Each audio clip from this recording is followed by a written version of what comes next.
Au nom du Père et du Fils et du Saint-Esprit. Amen. Bien-aimés dans le Seigneur, bonjour. Nous voulons nous entretenir en ce moment sur un point très délicat. Abandonner Dieu à cause de la souffrance. Abandonner Dieu à cause de la souffrance ou parfois de la richesse. Bien-aimés dans le Seigneur, plusieurs d'entre nous, beaucoup abandonnés, et ça c'est vrai. Parce que ce n'est pas facile. Ce n'est pas facile de tenir jusqu'au bout alors que ça ne marche pas. Ce n'est pas facile, bien-aimés dans le Seigneur. Beaucoup ont essayé et ça n'a pas tenu. Ils ont abandonné. Ce n'est pas facile lorsque la personne a prié, des années et sans réponse. Ce n'est pas facile, bien-aimé dans le Seigneur.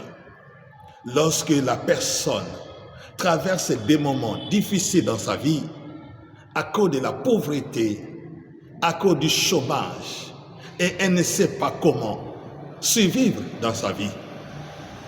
Ce n'est pas facile, bien-aimés dans le Seigneur, et nous devons reconnaître, ce n'est pas facile. Beaucoup abandonné parce que ce n'est pas facile, bien-aimés dans le Seigneur. À cause du chômage, des enfants de Dieu ont beaucoup prié, ont beaucoup donné des offrandes et des sacrifices, mais sans résultat. Ils sont toujours chômeurs et parfois sans un travail vraiment rémunérateur. Ils continuent de vivre au-dessous des moyens.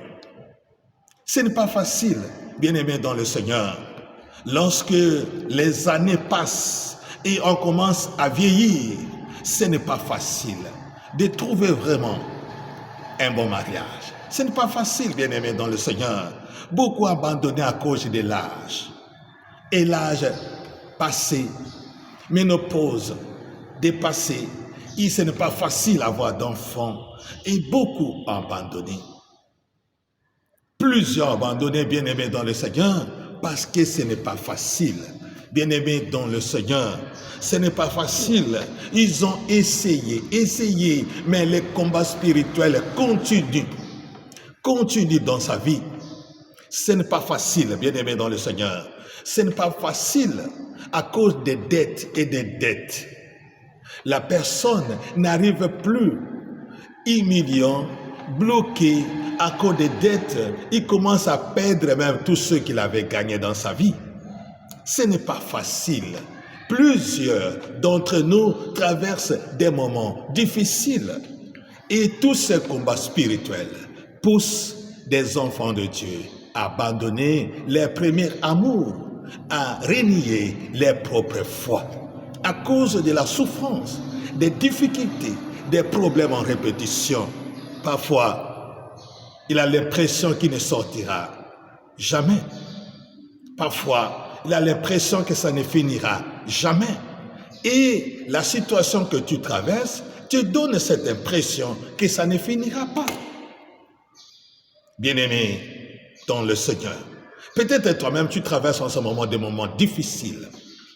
Peut-être tu as beaucoup essayé, tu n'as pas trouvé de solution. Peut-être tu as beaucoup prié, plusieurs sortes de prières, mais la situation des femmes mariées de nuit continue de faire des ravages, de te détruire et détruire ton avenir, tes projets. Vous devez savoir que lorsque la situation ne change pas, c'est tout l'avenir qui est détruit. Lorsqu'il n'y a pas d'amélioration, bien-aimés dans le Seigneur, c'est votre futur qui est ruiné. Et plusieurs personnes passent une vie en ruine.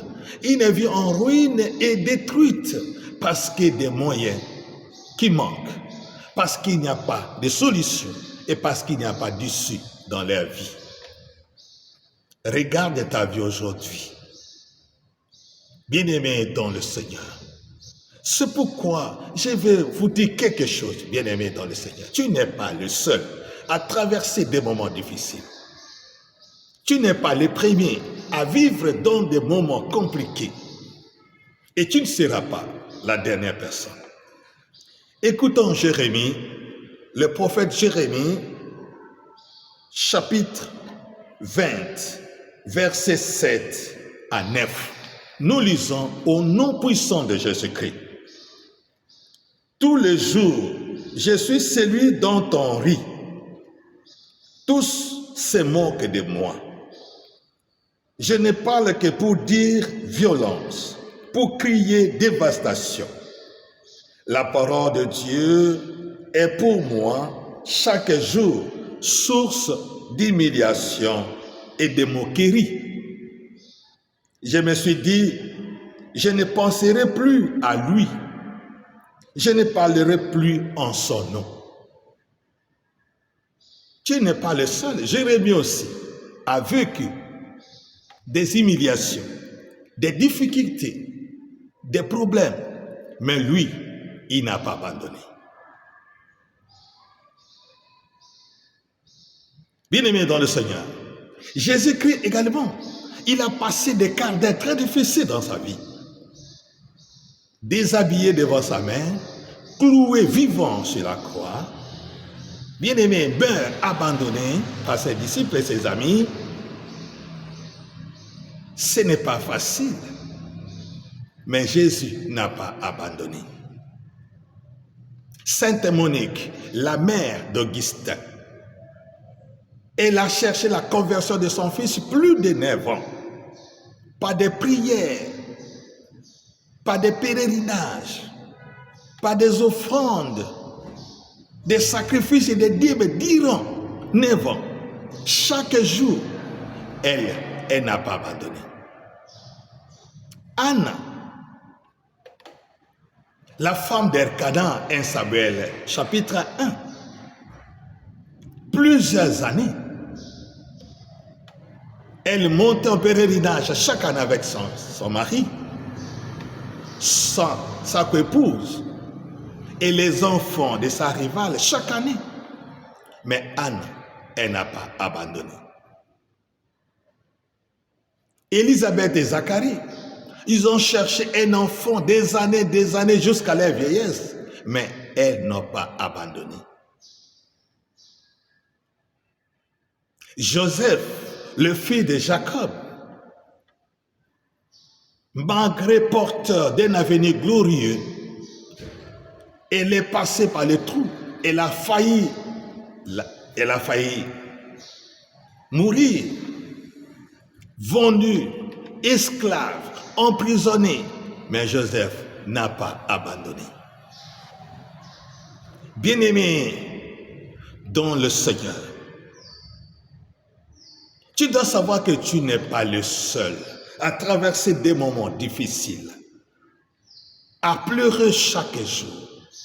Je suppose que tu es habitué aux larmes. Je suppose que tu es habitué à se plaindre. Je suppose que tu es habitué à te poser des questions sans réponse. Je suppose que tu es là en train d'imaginer plusieurs choses dans votre vie et que la situation que tu traverses t'a mis dans une confusion et que les démons ont profité de votre ignorance pour te mettre des idées noires, obscures, qui t'amènent encore plus loin. Je suppose que ton cœur est endurci, tu es plein de colère. Bien-aimé dans le Seigneur, tu ne sais pas qu'est-ce qui va se passer et tu commences à prendre des décisions de vivre en dehors de Dieu. Bien-aimé dans le Seigneur, tu dois savoir une chose, que les problèmes arrivent à un moment précis dans votre vie et c'est toujours à la hauteur de votre foi. Dieu ne t'abandonne jamais et il n'est pas loin de toi. Mais ce que je voudrais vous dire, c'est de ne pas abandonner. Parce que ce n'est pas nous qui donnons réponse à nos prières. Bien-aimés dans le Seigneur, le secret dans des moments difficiles, ce n'est pas de réfléchir sur la situation, mais de regarder Dieu dans votre situation. Regardez les enfants d'Israël. De passer d'Égypte à la terre promise, il y avait une route. Il y avait une route d'Égypte jusqu'à Jéricho. Mais Dieu a pensé les faire traverser par les déserts. Parce qu'il y a toujours, pour arriver à la terre promise, pour arriver à la réalisation de votre promesse, il y a toujours un désert à affronter. Pour arriver à réaliser les promesses de Dieu, il y a toujours une épreuve que Dieu doit vivre pour faire grandir votre foi, pour mûrir dans votre foi, pour confirmer Dieu dans votre vie, pour résister aux tentations. Bien-aimés dans le Seigneur, c'est pourquoi je voudrais vous dire, dans cette sortie du désert, il y avait une chose, il n'y avait pas de chemin. Seuls les enfants de Dieu comptaient seulement sur le Seigneur, qui la journée avec nuages, la nuit colonne de feu, Dieu était leur chemin. Et ils devraient compter sur lui, malgré tout ce qui pouvait arriver. C'est pourquoi il y avait des gens de la foi qui comptaient seulement sur Dieu. Mais à cause des problèmes qui nous arrivent, à cause des situations sociales, des pressions de la société, parfois nous oublions de regarder le Seigneur, mais nous voulons compter sur nous-mêmes, même si ça ne marche pas, mais tu veux toujours compter sur toi-même. Mais tu ne regardes pas que ça ne marche pas. Pourquoi tu dois compter sur toi-même alors que ça ne marche pas? Pourquoi tu dois compter sur tes propres efforts alors que ça ne marche pas? Pourquoi tu dois compter sur ta famille alors qu'ils ne vous aident pas? Pourquoi tu dois compter sur ton intelligence alors que tu es limité? Le plus important, ce que tu dois faire, c'est d'abord de compter sur le Seigneur. Soyez communiques, comptez sur Dieu. Malgré les années qui vont se passer, Dieu ne t'oubliera jamais. Hébreux, chapitre 11 dit ceci. Nous devons savoir que ceux qui croient en Dieu, il y aura toujours une récompense. Vous devez savoir que Dieu donne toujours une récompense à ceux qui croient en lui. Et si toi, tu crois vraiment dans le Seigneur, tu crois vraiment en Seigneur Jésus-Christ, tu seras récompensé d'une manière ou d'une autre. Les épreuves que tu traverses maintenant, c'est un signe que tu dois dépasser votre humanité pour que tu puisses donner ta vie au Seigneur. Tu dois dépasser ce que tu es pour que Dieu puisse prendre forme dans ta vie. Tu dois croire, bien-aimé, dans le Seigneur. Parce qu'il est le Dieu de la délivrance. Il est le Dieu de la libération. Il est là pour te faire sortir de cette trou, de cette obscurité, de cette souffrance, de cette pauvreté, de cette difficulté, de cette sérénité, de toutes les lois de votre famille, de toutes les condamnations. Il est au-delà de tout. Bien-aimé dans le Seigneur. Tu ne dois pas abandonner. Ce n'est pas la pauvreté qui doit te faire abandonner le Seigneur. Bien-aimé dans le Seigneur, ce n'est pas à cause des manques d'enfants, du chômage, du célibat que tu dois abandonner le Seigneur. Mais il est la source de toutes les bénédictions. Ce que je te demande, bien-aimé, c'est de croire, de continuer à croire, de continuer de t'accrocher, de ne pas abandonner. Et d'ailleurs, avant d'abandonner, souviens-toi de la première motivation que tu avais commencé. Souviens-toi que Dieu n'est pas loin de toi. Souviens-toi que dans les moments difficiles que Dieu est proche de nous. Souviens-toi que chaque fois que nous avons déjà prié, il est à côté de nous. Alors pourquoi tu abandonnes? Peut-être il te manque seulement quelque chose. Peut-être il te manque seulement quelque chose. Peut-être il te manque seulement une révélation. Bien-aimé dans le Seigneur, il te manque seulement une révélation. Et tu vas voir ce que Dieu a prévu pour toi. Que Dieu Tout-Puissant te donne la force de découvrir ce qui te manque, afin que sa gloire se manifeste dans ta vie. Amen. Au nom du Père et du Fils et du Saint-Esprit. Amen.